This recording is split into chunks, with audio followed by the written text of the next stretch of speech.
Ladies and gentlemen, welcome to the Rogers Kakasungura YouTube channel. In politics, anything is possible. And I've said this severally, and let me repeat it here. William Ruto is a schemer,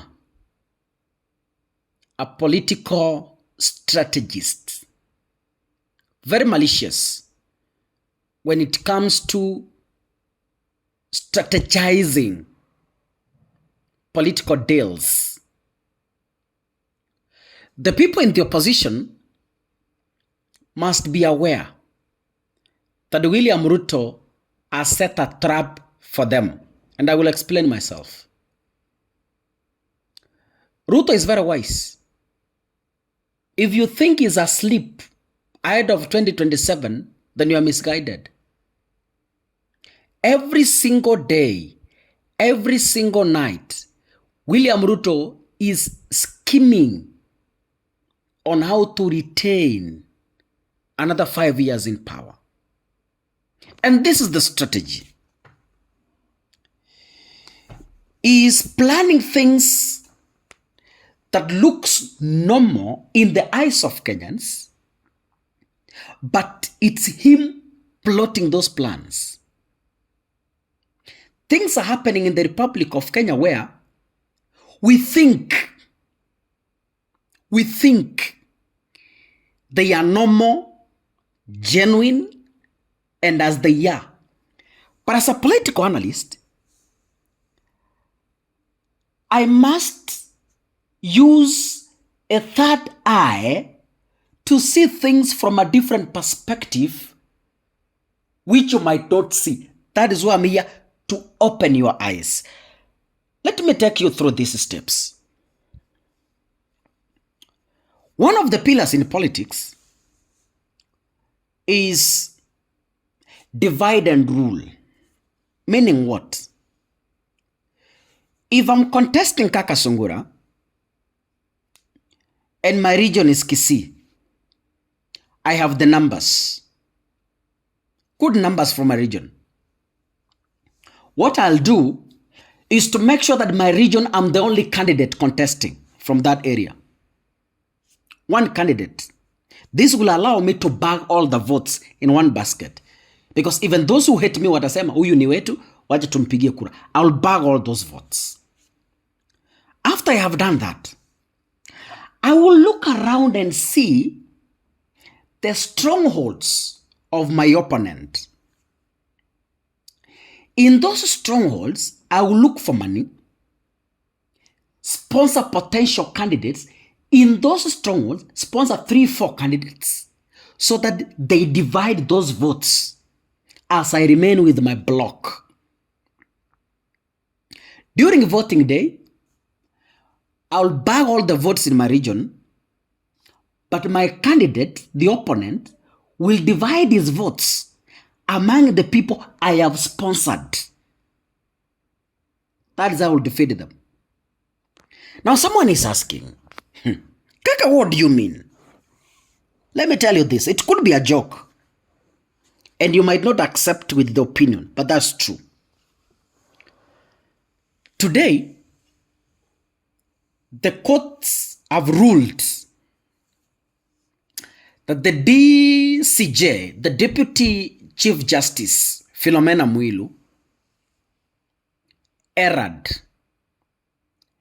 in the appointment of the 3-judge bench that was tasked to hear and determine regarding Gachagwa's impeachment case.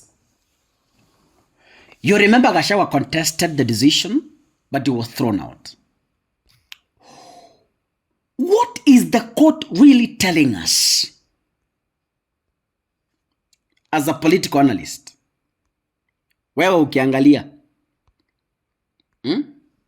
What is the court really trying to tell us?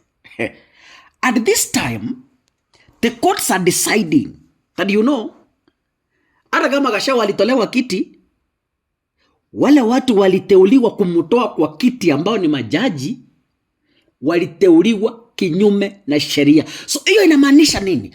The impeachment of Rigathi Gachagua was null and void. It was not supposed to happen because it was unprocedural, it was unconstitutional, it didn't follow constitutional due procedure.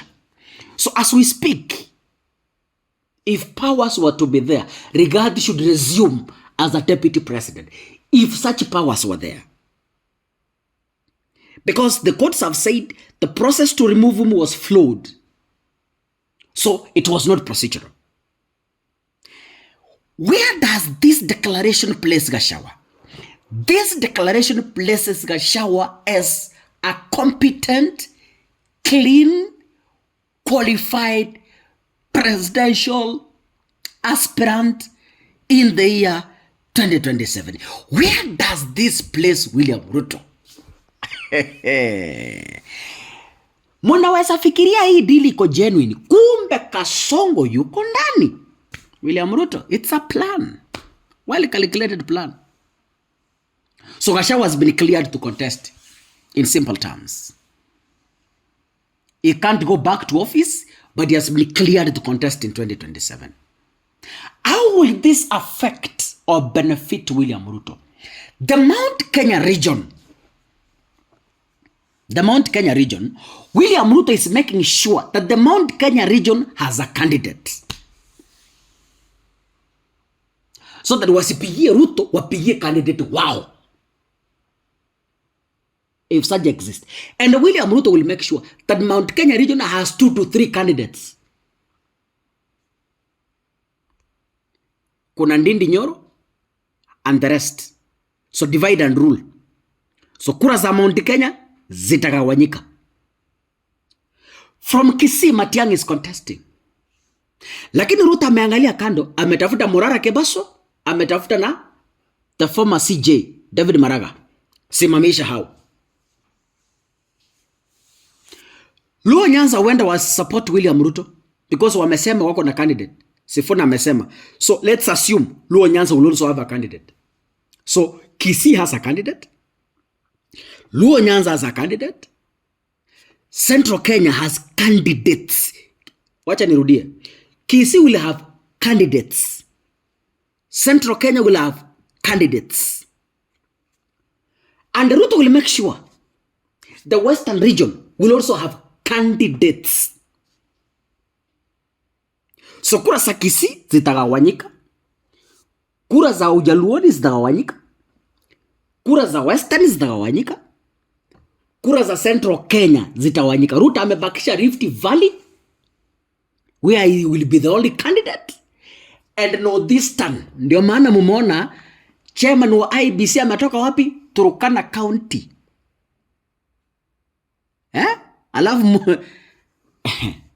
Alafu mmesema William Ruto analala. Haya, sawa tu. Ruto must go, yes, but how? We need to plan ourselves. Gen Zs, be very careful. Mumesikia Salasia is contesting. Natembeya anasema.